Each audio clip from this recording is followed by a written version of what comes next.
So if you've got a pen and a paper and you want to do this along with me, I've got a tiny whiteboard which I found in the spare room recently and fished out when I was clearing out some boxes. We can do the wobbly chair quiz together, and I'm just going to use a fictitious example of some scores for you to get a sense, and then it might help you do your own. So I'm going to very quickly go through these. So back of the chair, our ability to be able to reach out to people and receive support. This person might say, well, occasionally I reach out for support. I tend to try and power through by myself. I'm going to give myself a 2 for that one. Seat of the chair, our ability to be self-compassionate. And someone might say, well, I'm getting a bit better about doing that, but I'm still mostly self-critical, and I don't really have any sort of frameworks or method that I can use to cultivate self-compassion. I don't know how to build that up. I might give myself a 3. Real-time strategies we use in the moment when we feel stressed or anxious or overwhelmed, for example. Someone might say, well, I read a breathing technique that you could do online, and I sort of try and do that, but I don't really have any other sort of real-time strategies that I can use. So they might give themselves a 1. Regular, consistent practices, someone might say, well, I know other people meditate and I've been meaning to do that for ages, but I don't have any regular practices that I actually do to build resilience, even when I don't need it, so that it's there in my system when I do. So that might be a 0.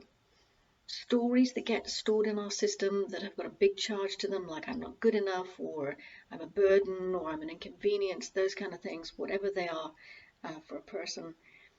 This person might say, well, I've been working with a professional recently, or I've been doing a course and I've learned how to transform some of the big stories that have been running for me, and I feel pretty good about the strategies I've got to tackle those, and I'm making real progress with that, and I might give myself a 7.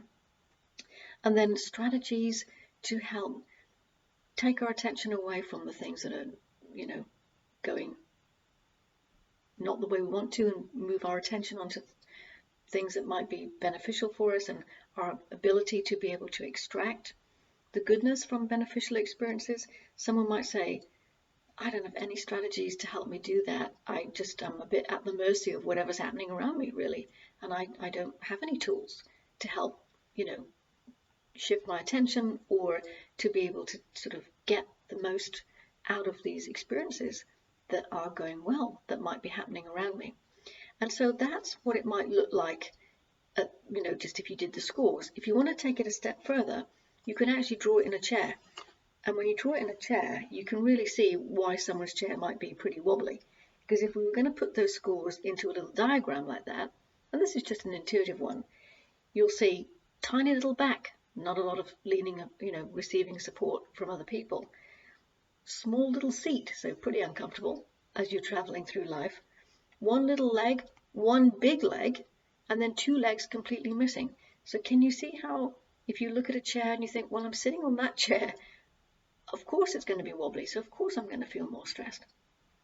It also might give you a clue as to where you might start to build up strategies. In this person's case, if it was a real person, you might say, okay, I've got plenty of strategies for now to transform stories, but I might want to start with these sort of 1 or 0 places. I might want to have a regular practice and get that, in place, or I might, explore strategies to help me just extract the beneficial experiences to balance things out a bit, or I might go for real-time strategies, but it gives you a little snapshot of where you are at any given time.